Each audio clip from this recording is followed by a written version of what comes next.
In the endowment ceremony, there's a point where Lucifer comes into the scene and he's wearing a heavy, dark apron, black, if I remember correctly from the version that I went through, and tied over his clothing.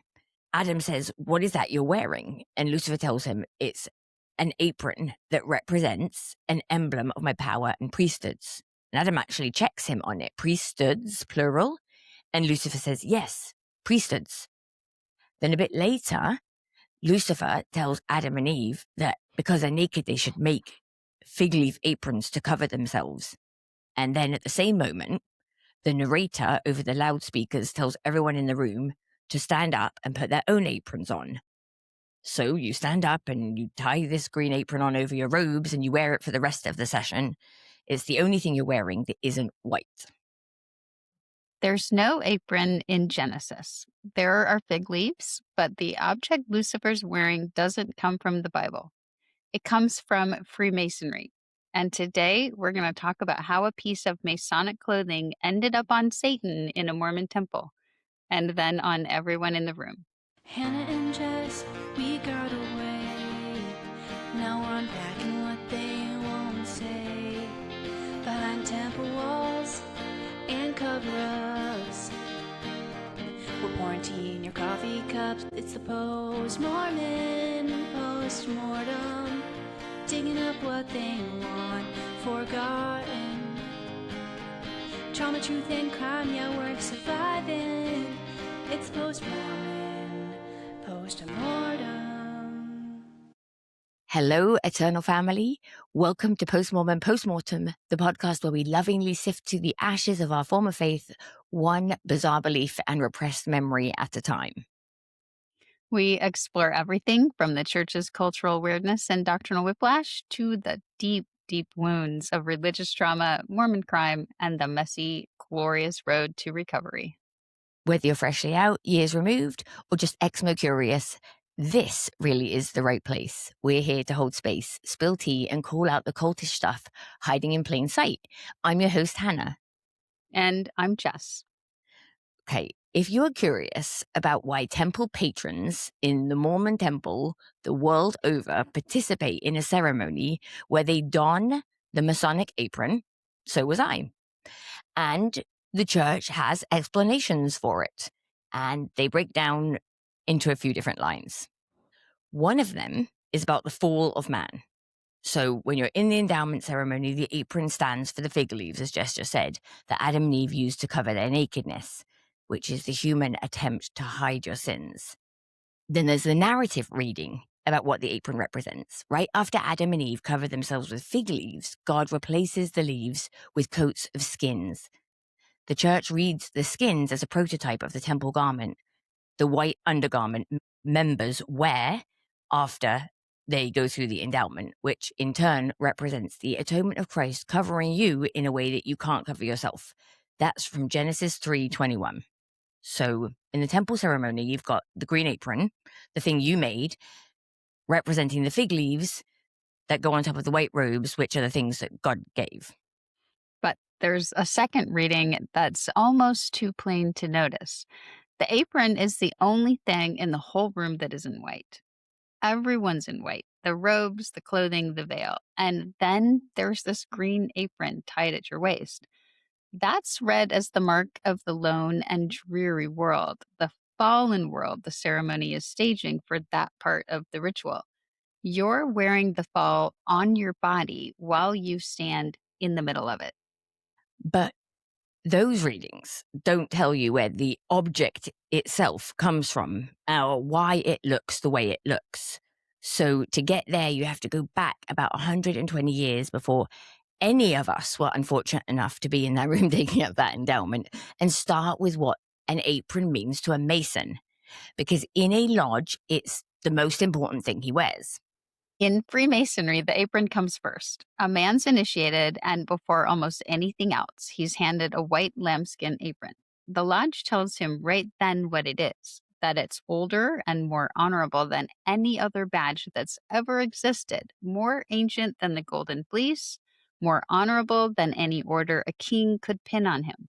He wears it at every meeting for the rest of his life, and he's buried in it.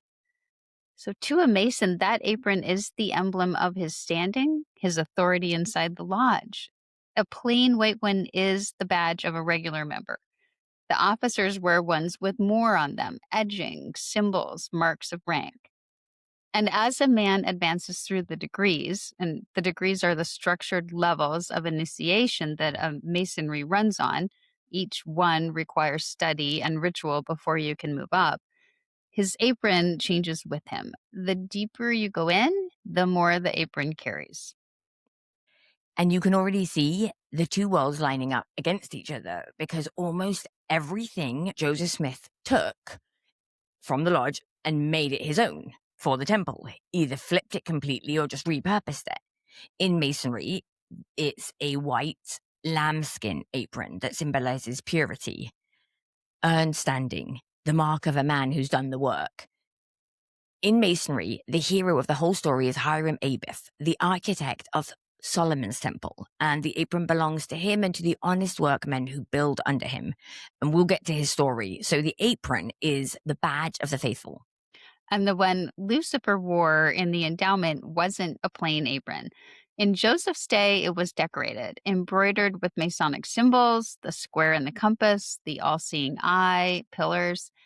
Those accounts come mostly from people who'd left the church and were writing against it. And the look of the apron changes across the filmed versions. So we don't know exactly what was on Lucifer's apron in a given year.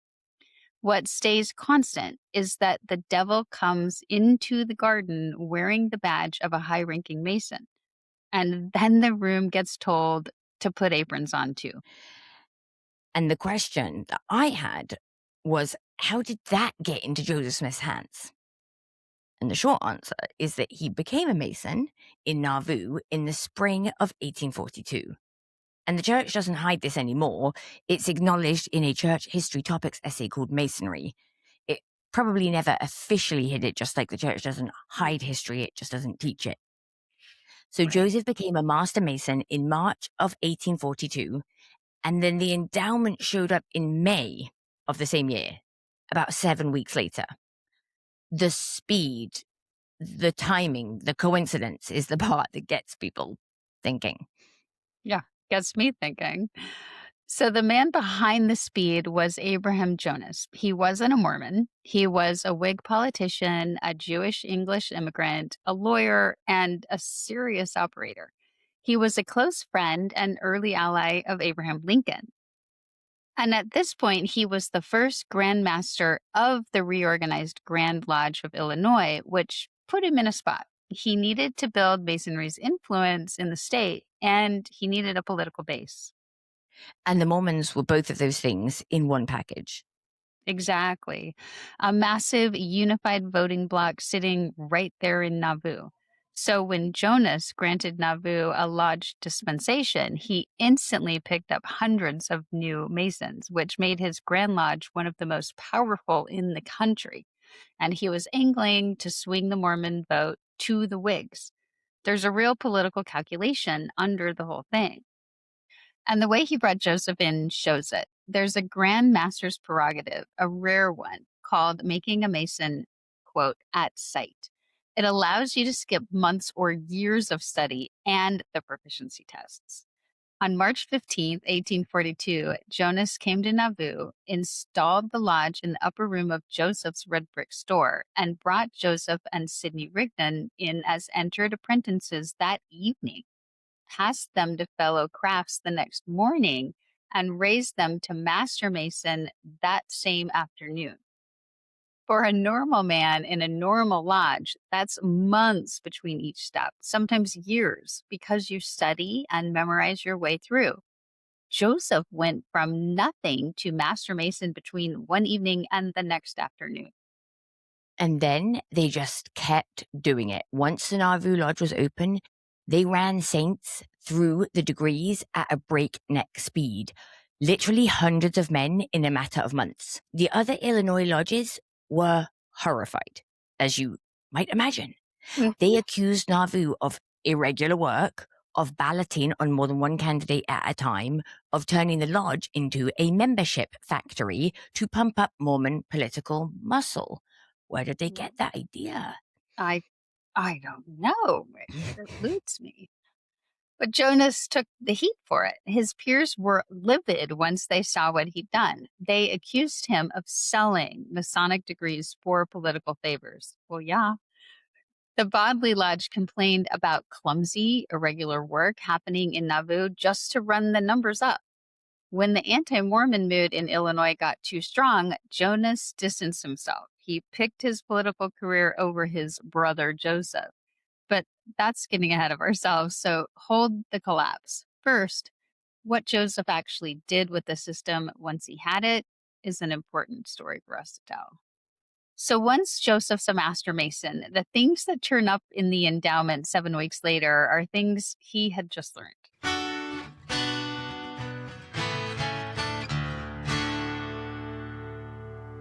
Joseph used the Masonic language of ritual as a delivery system. The signs, the gestures, the tokens, the specific handshakes and grips used to identify a fellow initiate, a thumb pressed on a particular knuckle, it was almost identical to the first 3 degrees.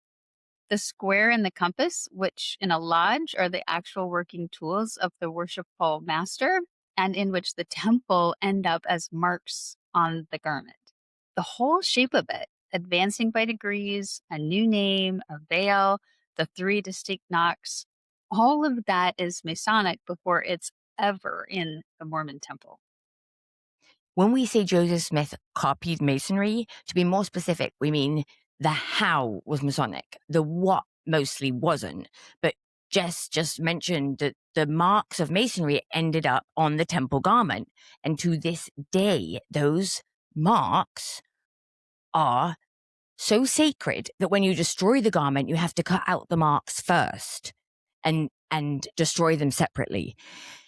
It's a whole thing. So I mentioned that I grew up, my dad used to just walk around in his garment top. So I grew up thinking that my mum had mended all of his garments in the same spot, which happened to be his belly button and nipples. Yeah. So it looks like it's a sewn in mark. It's an embroidered mark. And the one over the belly button is just straight across. And then the one on one of the nipples is like a V, and one of them is a right angle. So they are the marks of Masonry. I see the license plates for the Masons all the time. I mean, that's their symbol. You didn't necessarily clock that growing up, watching your dad walk around in his Lucy Whiteys. I sure didn't. Right. So once I got to an age of awareness of realizing, oh, all my dad's garments have that mark on them. Like, what gives? I asked about it, and of course, I was given the standard answer that it's very sacred and you'll find out when you go to the temple. It's something you'll learn one day when you go to the endowment ceremony. We don't talk about it, but blah, blah, blah. The pat standard answer.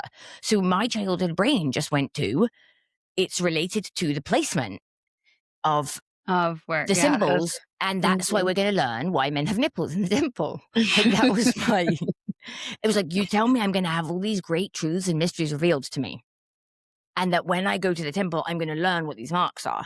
Okay, so there's something significant, because I never saw my mum in her garments, so I didn't know that women have the same marks in the same place. There's also a mark above the knee, right? Probably in your right leg, which would symbolize that on the last day, when the Savior comes again, every knee will bow and every tongue confess that the Savior is the Lord. So the Masonic ritual is built around Hiram Abith and the building of Solomon's temple. The endowment tells a different story. It's about the creation, the fall of Adam and Eve, the whole plan of salvation. Masonry is aiming at one thing: making good men better through morality and charity. The endowment is aiming at exaltation, at getting you back to God. Masonic oaths are about loyalty to the fraternity. Temple covenants are about obedience to God, sacrifice, and chastity, and women covenanting to obey their husbands. Mm-hmm. Joseph took the grammar and just wrote a different sentence with it. Hey, if you're finding this useful, if this is the kind of deep dive that makes you want to sit with it and share it, the best thing you can do for us is leave a review, subscribe wherever you're listening, and tell at least one person about the show. It keeps us going. The place the Mormon and Masonic ceremonies line up almost exactly is the penalties. In the Masonic degrees, when you swear to keep the secrets, you also spell out what should happen to you if you break the oath. There were 3 degrees in the Blue Lodge, the basic structure of Masonic initiation, the 3 levels every Mason passes through before anything else. And in the Mormon temple, there were also 3 obligations tied to the signs, one matching each degree, almost down to the gesture. The first penalty is the entered apprentice penalty. In Masonry, if you break those oaths and covenants, the gesture of what will happen to you is made by cutting your throat from ear to ear, the tongue torn out by its roots. In the pre-1990 temple ceremony, you also drew your thumb across your throat, from left ear to right. And the meaning of this penalty is that you would lose your ability to speak. Oh, so ghastly.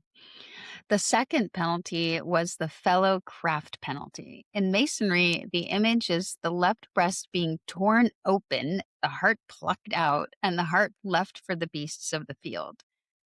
In the temple, the gesture was of a cupped hand over the left breast and the thumb drawn across the chest and down to the right waist. The meaning is the loss of the heart, the seat of life. And the third penalty in Masonry was the Master Mason penalty. That image was the body being severed in two, the bowels torn out. In the temple ceremony, the gesture was to use your thumb from hip to hip, drawn across your stomach, symbolizing how your intestines would fall onto the floor. This was the most severe penalty, as you can imagine, symbolizing the total destruction of the body. And bear in mind, you're covenanting. If I ever reveal what I learn in this temple this day, this is what's going to happen to me. So you can imagine why people were scared into silence if they had a modicum of belief in God. Right. And you can imagine why they had to change all of this after 1990. Yeah, right. I mean, yeah. And why people said they went to the temple and then they never went back. And we're freaked out. Yeah. Yeah, because No, they were thank like, you. well, I went through for my endowment and I guess I'm endowed now, Yeah. but I'm not doing that again. I'll have none of this. Yeah. So there were 3 degrees, 3 penalties, and you acted each one out with your own hand. That was in the temple. Those were the same words, the same motions that we just described until 1990. Is it wild to you to think that your parents did that? Yes, so wild. Yeah, me too. I'm like, what was going through their head the first time? Like, I want to know, what did you think? You must have been thinking the same thing I was, Mom. You must have been thinking, is this a cult? We are crazy. Right. Yeah. I mean, it's so crazy to think I went through in like 95, but that obviously, I mean, like my brother-in-law was making those signs and symbols. It's wild that you are covenanting, that you would cut your own throat. This is what I'm agreeing is going to happen to me if I reveal any of the oaths and secrets from the temple, like my new name. I have to say, like, isn't that your first, like, bright red flag, like, in a cult? In a cult. This is like something I see in movies. It's not something I do in real life, but then there you are. Well, right. And then you would have to say to yourself, am I in a cult? And I really strongly feel like the answer is going to have to be some form of, not now. Exactly. We'll deal with this when we're out of here. Yeah. I really do feel like that's because I don't know psychologically what was happening with me at the time. I only have my memories that I have now. It's really hard to put myself back there. But what I'm so curious about is, so this is probably true for other people, right? I mean, the reason, just as we said, the reason that it was removed from the endowment, these blood oaths, isn't because someone was like, oh, this is too cultic by far. It's quite Masonic. And what does this look like? It's that the first presidency surveyed the members. And then when info came back about how people felt about the temple, the penalties were disturbing. People found them gory. That's why they changed. So in Masonry, these are the blood oaths, as I said. And, Masons will tell you they're purely symbolic, meant to drive home how serious your word is. Well, Joseph put them in there as a way to control people. I mean, Joseph put them in there as a way to scare people into never revealing what was happening in the temple. But it's also possible. I mean, Dan Vogel calls Joseph like a pious fraud, right? Like there had to be an element of real belief and there had to be an element of just downright conning. So whether or not Joseph really believed this, he claimed to see Masonry as a corrupted version of the ancient pure endowment. And he was the one that was meant to restore it and in its pure form. So what the penalties really mean. So Masonry had it right up to a point, but he was the one who was going to complete the restoration. Gotta love that self-confidence, right? Gotta love it. Even gone, the shape of these still stays in the room. You still make the signs with your hands at certain points. The execution motion is completely out, but the gesture that came right before it is still there. There's a moment where your hand makes a cupping shape, and that cup was originally meant to symbolize the bowl that would catch the blood or the vitals in the old penalty. So, what's left in the temple now is the opening of a movement that used to end with you miming your own death. That's hot. As Paris Hilton once said, that's hot. It's hot. Well, there's one more borrowed piece that sat at the very heart of the ceremony, and it goes back to that Master Mason degree Joseph got rushed through in an afternoon. The climax of that degree is something called the 5 Points of Fellowship, and Joseph moved it directly into the temple, into the veil ceremony, and it stayed there until 1990. It's an intimate thing physically in the temple and the lodge, right? So the two people come together at 5 points of contact. The inside of your right feet to inside of right foot, those touch. Knee to knee, those are touching. Breast to breast, you're touching. Hand to back, and then mouth to ear. It's sort of a full body embrace. The mouth to the ear is the position where you whisper the name, the word into the other person's ear. In Masonry, that embrace represents the raising of Hiram Abith from the dead, when it stands for the whole bond of brotherhood. You support a brother on your feet, you pray for him on your knees, you keep his secrets breast to breast in your heart. You support him behind his back, and you whisper good counsel in his ear. 5 points, 5 obligations. I quite like that. In the temple, it's at the veil, the literal threshold at the end of the endowment ceremony where the person passes through the curtain that represents the boundary between this life and God's presence and is received on the other side by a temple worker standing in for God. And then you go straight into the celestial room. That moment is about the oneness between God and the person passing through the veil. The meaning got changed from God and man instead of two brothers, but the physical mechanics are a carbon copy. And the part that got removed mostly from the ceremony is the proximity, because there is still touching at the veil, but especially between male temple workers and female patrons, breast to breast was not that comfortable. And by 1990, the church decided, okay, enough Masonic scaffolding. It's done its job. We're where we need to be. We'll get the meaning from here, guys. So actually at the veil, you now put your hands on each other's shoulders, and that's basically it. That's still a lot more politically correct, I have to say. Yeah. There's no foot to foot, knee to knee, breast to breast, arms on back. Whisper in my ear, you perv. Wow. That would be rough. I'm just thinking. Oh, there'd be like guys going, oh, I'll be the temple worker today. I'll do the endowment ceremony. I'll be the veil. I'll be the veil. No. I'm going to do the veil today. No, that sister with really hot tits is coming through. I'll do the veil. Right here is where it stops being just the ceremony, because once Joseph and the men around him were Masons, The signs started showing up out in the open in places you wouldn't catch unless you knew what you were looking for. So in public, a Mason wouldn't do the full grips from the lodge. He'd use past grips hidden inside a normal handshake. If you felt a grip in a handshake, you knew you were talking to a fellow Mason. But there's one sign that is not subtle at all. The most dramatic sign is the one used for emergencies. It's called the Grand Hailing Sign of Distress. And if you know anything about Carthage, you might recognize it because the hands are thrown up in the air above the head and your elbows are bent at right angles, like so. If it's too dark, so this is the sign, help.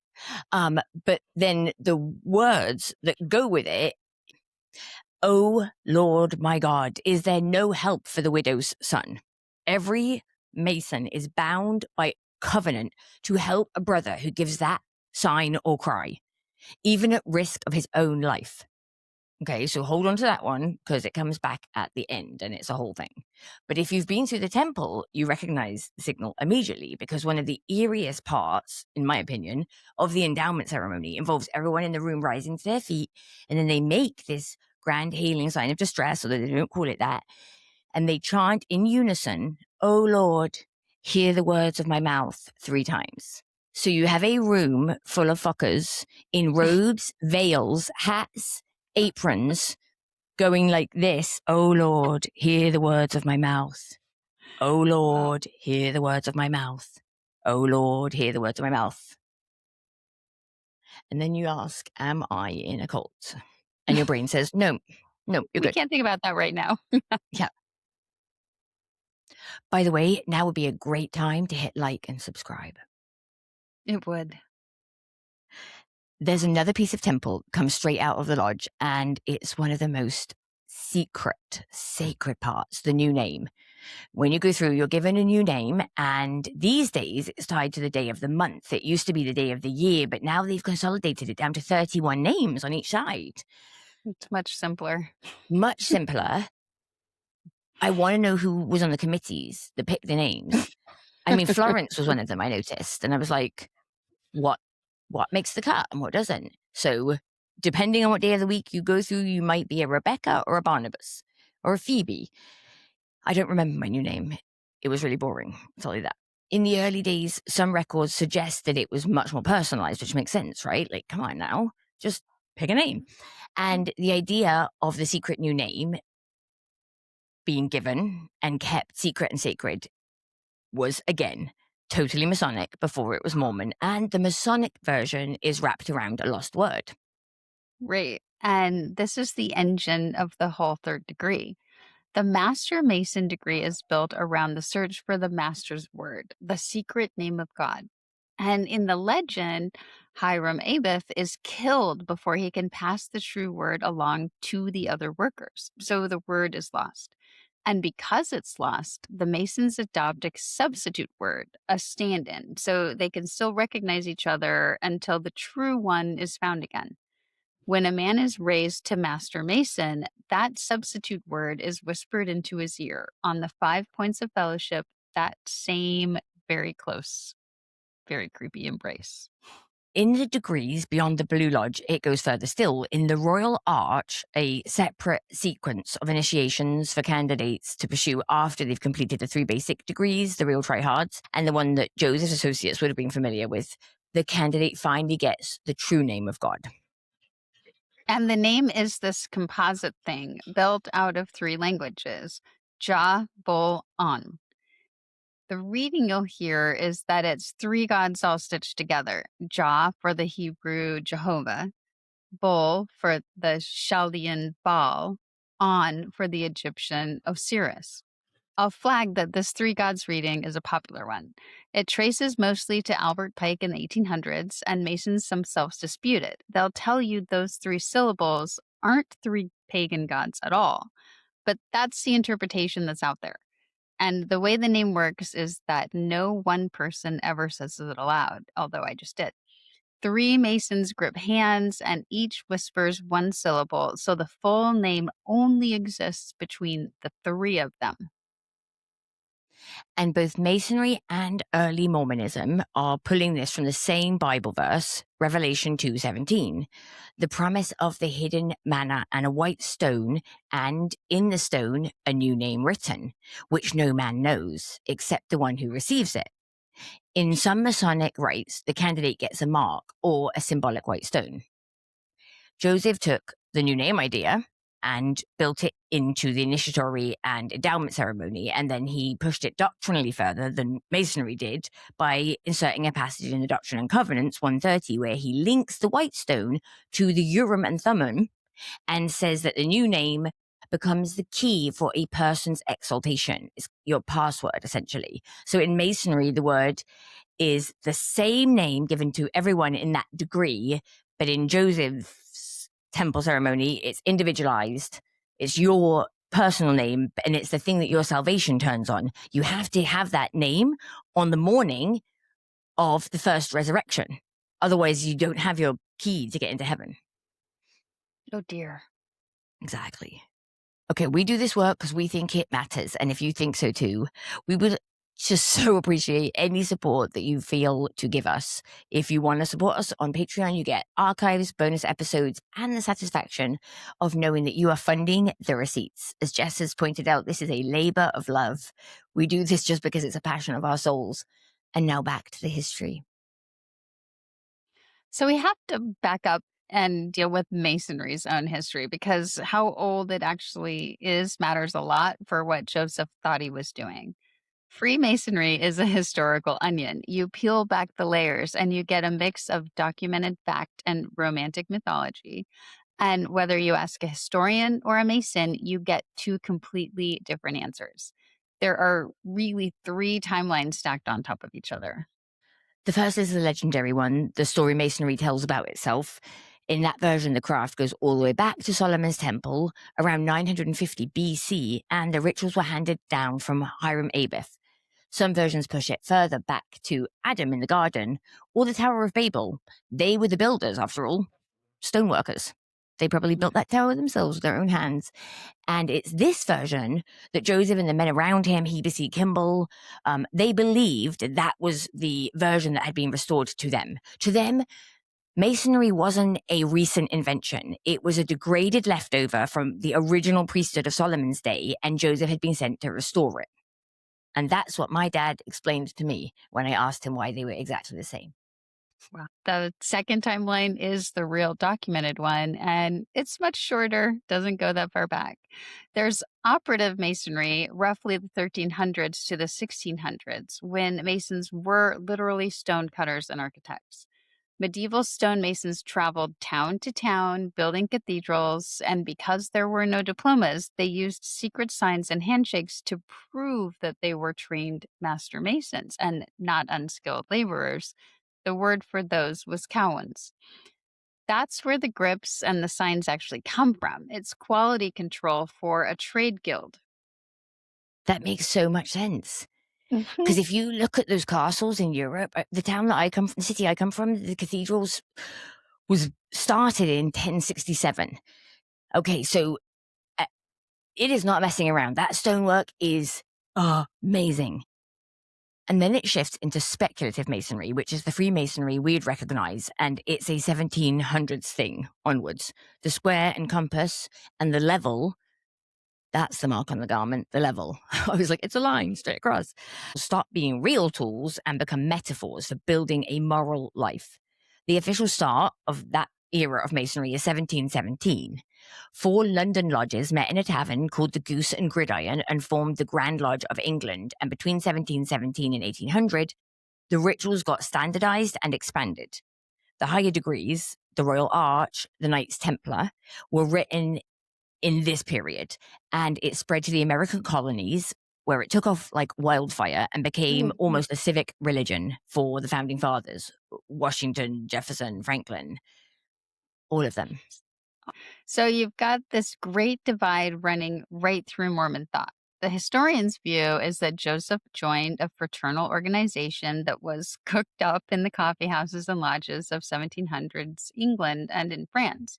Joseph's own view was the opposite, that he was joining something ancient and divinely instituted that had gone off the rails during the Great Apostasy, and that he had the prophetic authority to strip away the 1700s decoration and reveal the original endowment that Solomon and Adam had actually performed.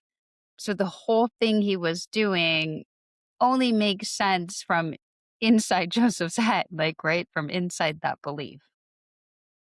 Yeah, which requires a lot of It does. suspending It's a critical stretch. thinking. A little bit. Justice for Joseph's critical thinking skills. Okay. So this finally brings us to the story at the dead center of Masonry, the one that answers Hannah's apron question from the very beginning.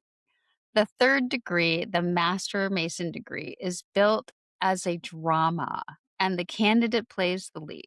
He plays Hiram Abith. And the setting is the building of Solomon's Temple in Jerusalem. So Hiram Abith is the Grand Master, the chief architect, and he's the only man alive who knows the Master's word, the secret name of God, as I mentioned earlier. And the word matters in a concrete way. It's what lets the workers collect their wages and travel abroad as Master Masons. 3 of the workmen, fellow craftsmen who haven't earned the Master Mason degree, they get greedy. They want the word so they can claim the higher pay without doing the work. So they lie in wait for Hiram as he leaves his noon prayers, each one of them at each gate of the temple. So Hiram goes to leave by the south gate, and the first ruffian is there demanding the word that Hiram refuses to give him. He says it can't be given except in the presence of Solomon and Hiram, king of Tyre. So the ruffian strikes him across the throat with a 24-inch gauge. That's so specific. Hiram It runs is. to the west gate, and the second ruffian is waiting. He demands the word, and Hiram refuses again. This time he gets struck across the chest with a square. He staggers to the east gate where the third ruffian is waiting. One last time he demands the word, and one last time Hiram faithfully keeps his oath, even with his life on the line. So the third ruffian kills him with a blow to the forehead using a setting maul. Whew. So Just if knocks you've him in been the head through with a the hammer. I know. If you've been through the temple, you can feel how close that is to the penalties, right? The throat, the chest, the body, the same 3 in the same order. The man who keeps the secret to his death. Not only that, but the acting out. It used to be like now in the endowment, you just, stand up when you need to. In Joseph's day, you were acting out the parts yourselves as well. You were Adam and Eve. When Elohim said to go and hide because you're naked, everybody had to go and like find pieces of furniture in the temple to go and hide behind. So it was even more true to the people were scuttling around because apparently someone wrote that she couldn't hardly stop from laughing. Like, are we serious? Are we doing this? Oh my God, really? I have to go and find a Davenport to hide behind. And then she said that she got scolded by one of the priesthood who were like, Sister Eliza, we don't have mirth and merriment in the temple. And I swear to God, that is where in the temple you have to covenant to not laugh. And I swear that must be where it came from. Because if they were having people act out, they were probably like, this is hilarious. This is so funny. I'm watching my bishop be like, "Eh." So you literally have to promise no loud laughter. Wowza. I know, right? It's wild. Okay, so the It's wild. ruffians bury Hiram in a shallow grave and mark it with a sprig of acacia. Solomon is beside himself that his architect is missing, and he sends out a search party. They find the body. Solomon tried to raise him from the dead. He used the entered apprentice grip, but his fingers slipped. Then he used the fellow craft grip, but the skin slipped away from the bone. So finally, he used the strong grip of the master mason. They call it the lion's paw. And he raises Hiram's body and whispers the substitute word in his ear on the 5 points of fellowship. As just said, it represents that raising of the dead. And the word and the 5 points are the same machinery that ends up at the veil. So now we get to the apron. In the Masonic story, Hiram is the hero. He dies rather than give up the secret. The three men who corner him and kill him, the ruffians, they're the villains. And in the lodge, they stand for ignorance, fanaticism, and tyranny, the forces trying to steal what isn't theirs. And the apron in Masonry belongs to Hiram and the honest workmen. It's the badge of the good men, the faithful ones, the ones with the right to the signs and to the word. And in the temple, the figure wearing the decorated apron, claiming the power, and the priesthoods, plural, the one trying to get the signs and tokens, even trying to buy them with money, is Lucifer. Joseph borrowed the apron from Masonry as a recognizable symbol of authority and rank, and then he put it on a character who says outright that he doesn't have the real things. The ceremony doesn't let that claim stand unchallenged, because Adam pushes back on Lucifer. Priesthoods, if you've seen it, so dramatic. But the whole point of that exchange is that what Lucifer is holding up as a credential is counterfeit. The apron isn't a hero's badge moved to the villain, it's a prop, a fraud, used to make false claims, and the room calls the bluff. Yeah. So the thing Hannah noticed at the very start, the devil in the black apron, that's not a loose end or a weird costume choice. What Joseph kept from Masonry was the entire machine, the signs, the grips, the penalties, the new name, the 5 points. And he kept the apron as what it already was in a lodge, the visible mark of authority, the thing you wear to show you have standing and rank. He just put it on the one figure in the ceremony whose entire move is to claim authority that he doesn't have. The Masonic apron says you've earned the right to the signs and the word. Lucifer's apron makes the same claim. And the endowment's answer to that claim is Adam's question, priesthoods? Which is the ceremony saying out loud, a credential isn't the same thing as the real thing. And now the two readings of the apron that didn't make sense at the top of the episode make sense here. Joseph was writing Lucifer's apron as an emblem of counterfeit priesthood that looked real, but had the right words behind it and even mirrored the genuine article, but had no legitimate source behind it. And that's why Adam challenged him. Real priesthood authority in LDS theology, it comes from a single traceable line. So Lucifer was making a claim about power that he didn't have. Only Joseph has that. It's interesting, though, because that's a very anti-Masonic stand to be taking, right? That Lucifer is standing in as somebody claiming to have real authority that he doesn't. So bear that in mind, I guess, as we think about Joseph's relationship to Masonry, because clearly he wasn't an anti-Mason at all. Lucifer isn't just wearing a costume. He's making this theological argument, or Joseph's making it through him, about power and authority, and he was trying to teach the saints through the ceremony to recognize what is real, him, and what is fraudulent, everyone else.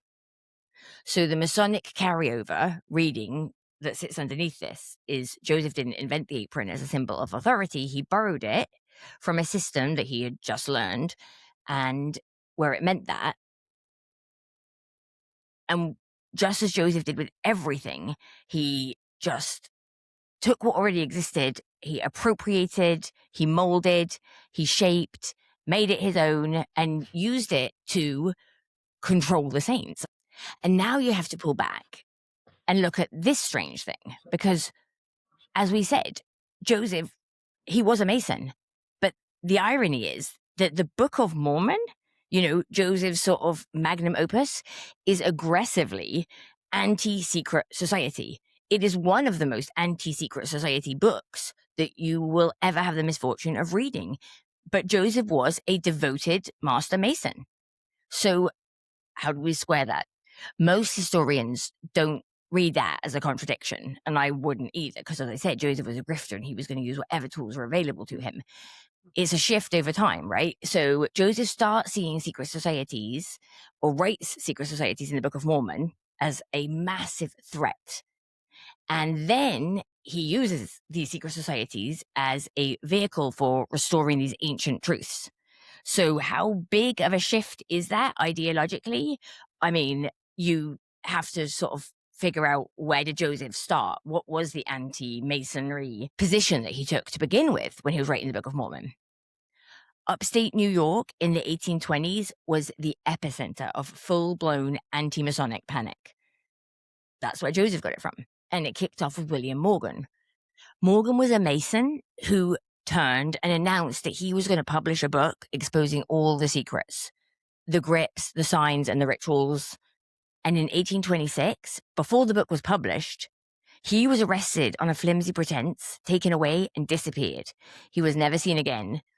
And it was assumed, obviously, that he had died. In fact, a body showed up that his widow identified as his, but a few weeks later, someone else claimed it.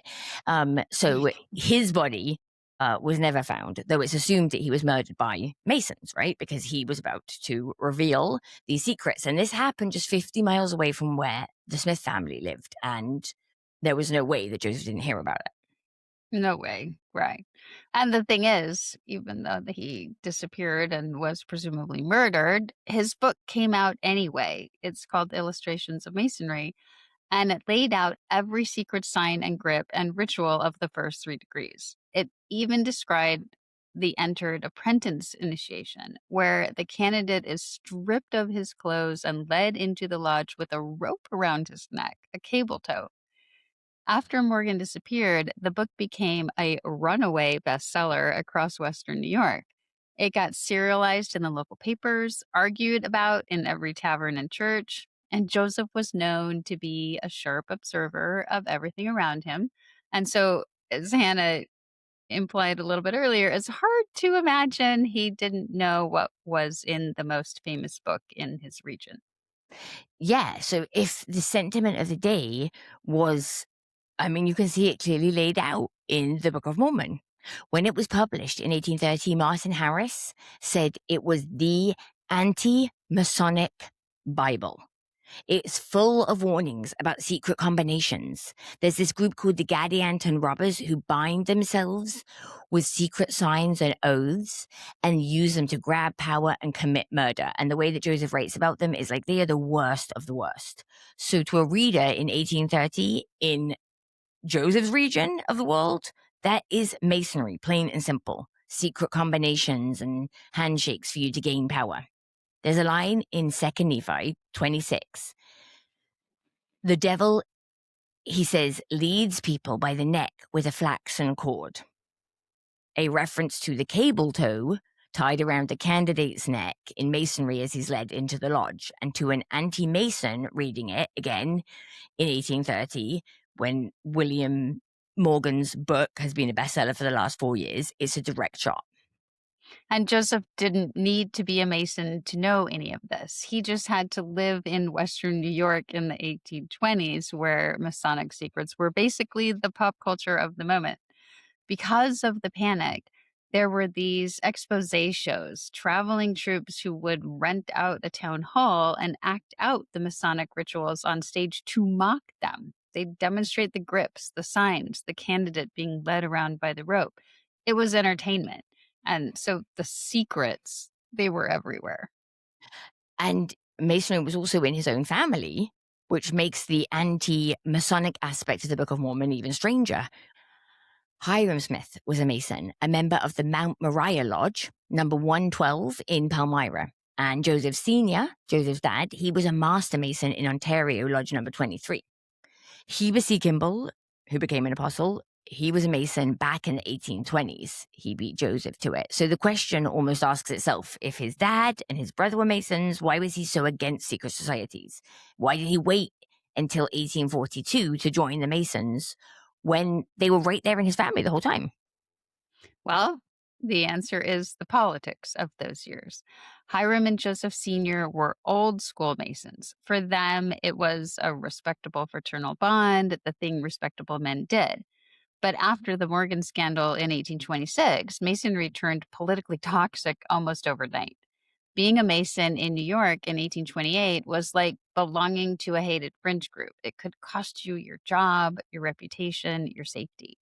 There was an actual anti-Masonic party, and from about 1826 to 1836, it was a real force in American politics. That's fascinating. I wonder if Masons have a history of feeling persecuted like Mormons do. So put yourself in Joseph's position, which I often try to do, dictating the Book of Mormon, right? He's speaking to a culture that is terrified of secret groups taking over the government. Sounds like a deep state we know. So to It get does. any traction as a prophet, obviously Joseph, he has to speak the same language as his future parishioners, and his book has to take on the evils of the day. And if that had praised secret oaths in 1830, it would have been thrown out by exactly the same people that he was trying to convert. And joining a lodge in that climate would have been a public relations disaster for a brand new religion that was already accused of conspiracy and blasphemy. And there's a case that the Book of Mormon's hostility to secret combinations wasn't really about his father's lodge specifically. In the Book of Mormon, the secret combinations aren't just men with handshakes, they're men who use the handshakes to get away with murder and seize power. The Gadianton robbers are a kind of deep state, a group operating outside the law. So the thing Joseph was attacking was the misuse of secrecy, the conspiracy, not necessarily the fraternity itself. Well, Eternal Family, it looks like we've lost Hannah's video feed. Drat. We're going to keep going. Here's a picture of Hannah, just in case you need it for the rest of the show. Could anyone accuse Joseph Smith of being against secrecy while keeping a straight face? He loved deception. In the Kirkland years, the mid-1830s, Joseph Smith, he was busy building his own thing. He had the School of the Prophets, the Kirkland Temple, and all these projects. And at that point, he seemed to think that having direct revelation from God was enough to cover everything he wanted to do. He didn't feel the need to restore a Masonic framework. The Kirkland Temple was private, but it didn't have all this ritualistic stuff in it. I wonder what it looked like before the Masonic stuff came into it. And then there was Missouri, where the saints were getting driven out by mobs, and Joseph became obsessed with the idea of loyalty. And Joseph saw that Masons had a code of silence that actually worked. He needed a way to bind his inner circle so tightly that they wouldn't betray him, because now that included the fact that he was marrying multiple women, and that he could not have leaked to the law or to mobs. But then came Heber C. Kimball, who had stayed a Mason even when it was unpopular, and he was right there in his ear telling him that there were ancient truths buried in the Masonic rituals that Joseph could perfect. And by 1842, Joseph wasn't a seeker trying to fit in anymore. He was the mayor of Nauvoo, the general of his legion, and the prophet of his church. And by this point, you could barely call him an empire builder. So he joined the lodge in March of 1842, and a number of historians think that he didn't join to become a Mason. He joined to master the system so he could turn it to his own ends. Weeks later, he was using the Masonic signs and the Masonic theater to teach what he called the true priesthood. Right, you can lay out the whole art in one line. 1830, secrecy is evil. The secret combination going to destroy us all. 1835, secrecy it's sacred, private. 1842, secrecy is divine protection. It's the endowment, it's blood oaths, it's the binding of your inner circle, it's passwords and handshakes. The man who wrote the Book of Mormon, his first book, with the conviction that secret oaths led to destruction, ended up, taking his mechanics to hold people together in loyalty and confidence in what he considered or was calling the most secret covenant of the whole restoration. So the read that a lot of historians land on is that he stopped fighting the secret society model and started using it to his own advantage instead. I mean, he had to protect plural marriage. And Masonry did protect him for a while, but it also blew up in spectacular fashion because the Masons of Illinois were watching all of this happen and they did not like what they saw. By 1844, the relationship had completely imploded and the Grand Lodge declared the Mormon lodges clandestine. They were illegitimate. And it came down to three things: speed, scale, and the way Joseph had Mormonized the ritual. Yeah, the speed we've seen, Joseph and Sydney getting all 3 degrees in a couple of days, then the Nauvoo Lodge running hundreds of men through it at the same breakneck pace. The scale is the part that genuinely scared the other lodges. And at that time, there were only a few hundred Masons in the entire state of Illinois. Within about 2 years, the Mormon lodges had over 1,500 members. And the Grand Lodge did the math. If the Mormons kept growing like that, they would be eventually controlling Masonry in the whole state. The non Mormon Masons were looking at a future where the Grand Lodge of Illinois was going to effectively be the Grand Lodge of the Mormon Church. Then the third thing, which is where the temple comes back in.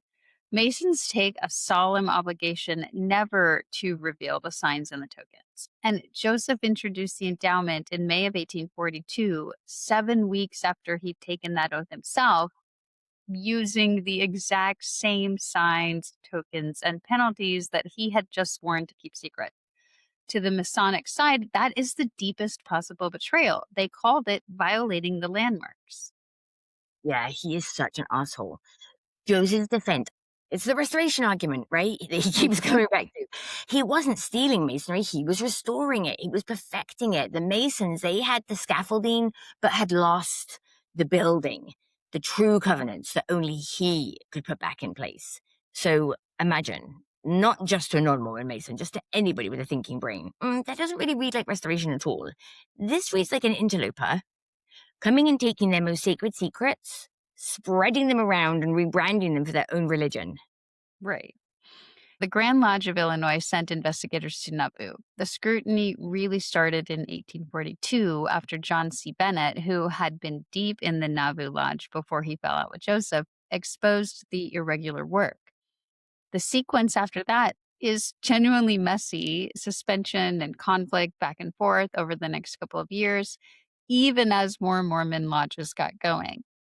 But the rupture really happened in 1844. The Grand Lodge severed all ties, declared the Mormon lodges clandestine, as I mentioned, and warned true Masons to have no fellowship with them.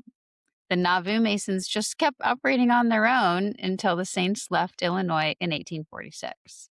This betrayal or feeling of betrayal, it ran in both directions because of how it ended. When Joseph was at Carthage in 1844, a lot of people in the mob were Masons themselves, from lodges right around Carthage and Warsaw. So the Saints came out of that feeling that the Masonic Brotherhood that was supposed to protect Joseph had turned around and helped kill him. And after the Saints got to Utah, Brigham Young pulled the church back from formal Masonry, and then it stayed cold for nearly a century.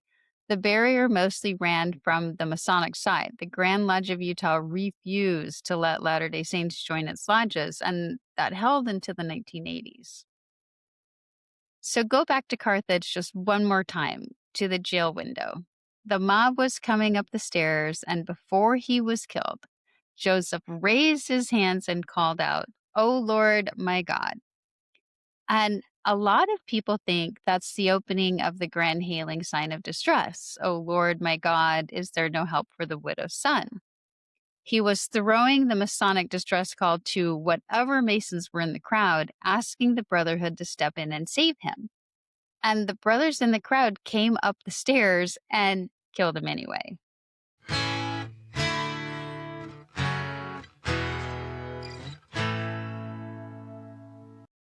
That phrase, the widow's son, is Masonic to the core. Hiram Abith was the son of a widow, and every Master Mason is symbolically the widow's son. So when Joseph cries out at the end, he's naming himself as one of them and calling on the Brotherhood to help him as a brother. And here's where the whole thing closes, because there's a real widow in this story, not a symbol. Go back to the very beginning, William Morgan, the man whose murder lit the anti-Masonic panic, the man who was murdered for threatening to expose Masonry's secrets. The reason the world Joseph grew up in hated the lodge, that's that guy. Morgan left a wife, and her name was Lucinda. After he disappeared, she remarried. She married a man named George Harris, and the two of them converted to Mormonism and ended up in Nauvoo. And we know that at one point Joseph boarded with them. He stayed in their house. And guess what? Lucinda Morgan Harris is counted among Joseph Smith's many plural wives. It was a polyandrous marriage because she was still married to George Harris at the time and would remain so for many years. So gross. So follow the line all the way out. A man was murdered for threatening to tell Masonry secrets. That murder lit a fire and shaped the world a boy grew up in.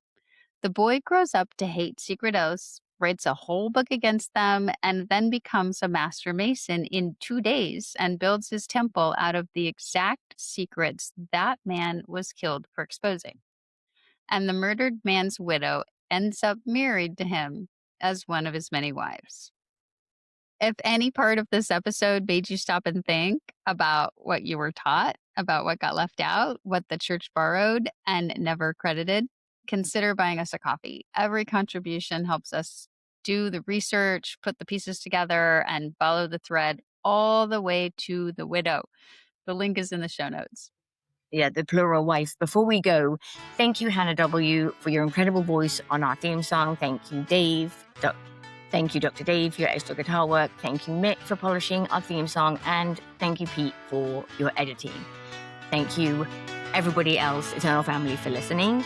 Thank you, Jess, for being you. And before we go, I have to say I'm sorry for what I said when I was Mormon. Me too, Hannah. I'm sorry for what I said when I was Mormon too.